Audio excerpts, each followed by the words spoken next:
Tengku Bantakiah. Tengku Bantakiah sendiri adalah seorang alim ulama yang memimpin sebuah pesantren yang terletak di Betung Ateh bernama Pesantren Babul Al-Nurillah yang dituduh oleh TNI sebagai tempat penyembunyian alat logistik GAM.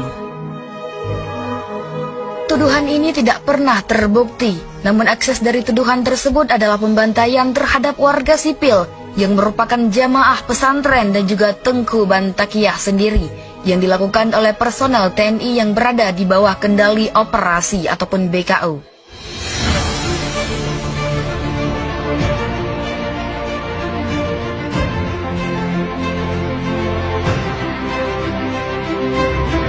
Korem 011 Lila Wangsa yang terdiri dari pasukan Yonif 131 dan 133 dengan didukung satu peleton pasukan dari Batalion 328 Kostrad. Dalam peristiwa tersebut tercatat 56 orang tewas dan hilang selama proses kekejian tersebut. Selain itu, ratusan orang trauma atas peristiwa tersebut.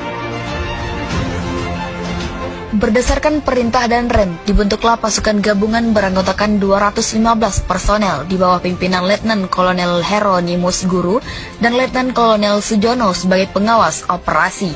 Kecuali dan rem dan pimpinan pasukan gabungan, tak seorang pun menyangka bahwa telegram itu akan membawa malapetaka.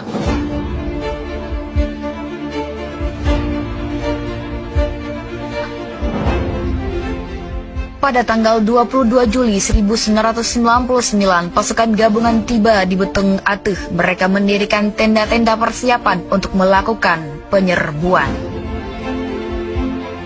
Warga sekitar menyaksikan kedatangan pasukan dengan perasaan cemas. Mereka tidak tahu mengapa tentara datang tiba-tiba dan dalam jumlah yang sangat banyak. Berdasarkan pengalaman yang ada selama daerah operasi militer ataupun DOM telah mengasah insting mereka bahwa sesuatu akan terjadi. Keesokan harinya, pada tanggal 23 Juli 1999 sekitar pukul 11 WIB, pasukan bersenjata lengkap mulai memasuki pesantren. Sebagian dari mereka menutupi wajah dengan cat hitam dan hijau.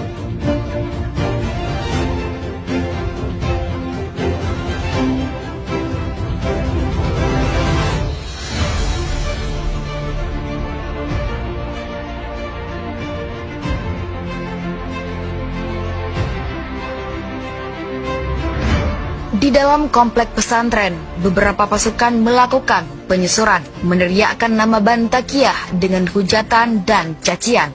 Bantakiah dan ratusan santri yang tengah mengaji mendadak tegang. Tak lama kemudian, Bantakiah bersama seorang muridnya turun menemui mereka. Setelah bertemu Bantakiah dan menyampaikan urusan mereka, Sujono mengontak Heronimus lewat radio soal tindakan yang harus dilakukan. Heronimus tak kunjung menjawab, Sujono pun meninggalkan lokasi. Pasukan yang meradang itu menggeledah pesantren dan dengan kasar memerintahkan semua santri laki-laki dewasa turun serta berkumpul di halaman pesantren dalam posisi jongkok sambil memperlihatkan KTP.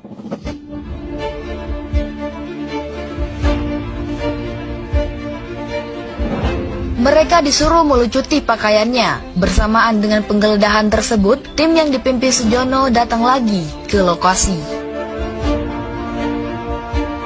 Sujono memaksa Bantakiah menyerahkan semua benda yang diduga ia simpan.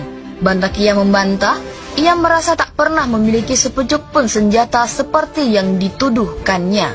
Tak puas dengan pengakuan Bantakiah dan tetap memaksa, pasukan pun langsung mengeksekusi.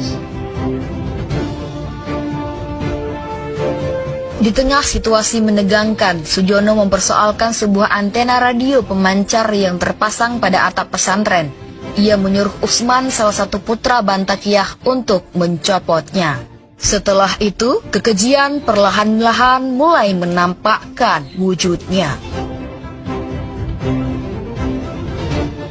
Usman berjalan menuju rumah untuk mengambil peralatan agar lebih mudah membongkar antena. Namun sebelum ia mencapai rumah yang jaraknya hanya 7 meter dari tempat berkumpul, seorang pasukan memukulnya dengan senjata api.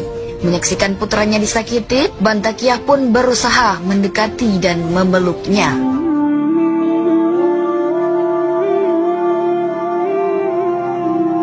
Bersamaan dengan mendekatnya Bantakiah ke arah Usman, pasukan mengumandangkan aba-aba menembak.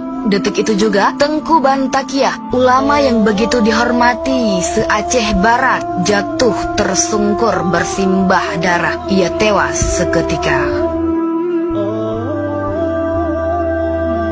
Pasukan kemudian mengeluarkan tembakan beruntun dan membabi buta ke arah kumpulan santri. Tak sampai 1 menit, 34 santri menyusul sang guru.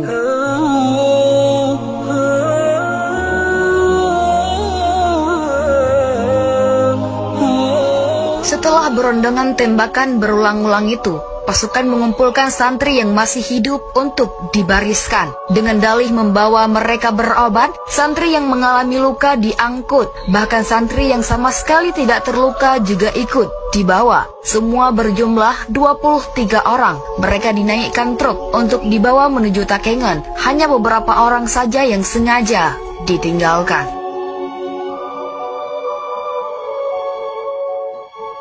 Di tengah perjalanan, tepat di kilometer 7, 23 santri itu diturunkan dan diperintahkan berjongkok persis pada bibir sebuah jurang. Disitulah mereka juga ditembaki secara membabi buta. Pelaku-pelaku dalam peristiwa ini telah diadili melalui mekanisme pengadilan koneksitas pada tahun 2000 silam. Namun, mekanisme pengadilan ini tidak sama sekali memenuhi standar-standar penyelesaian kasus yang berkeadilan untuk korban dan juga penghukuman terhadap pelaku. Hal ini tercermin dari masih belum terpenuhinya rehabilitasi, restitusi, dan kompensasi kepada korban dan juga pengungkapan kebenaran terhadap peristiwa tersebut.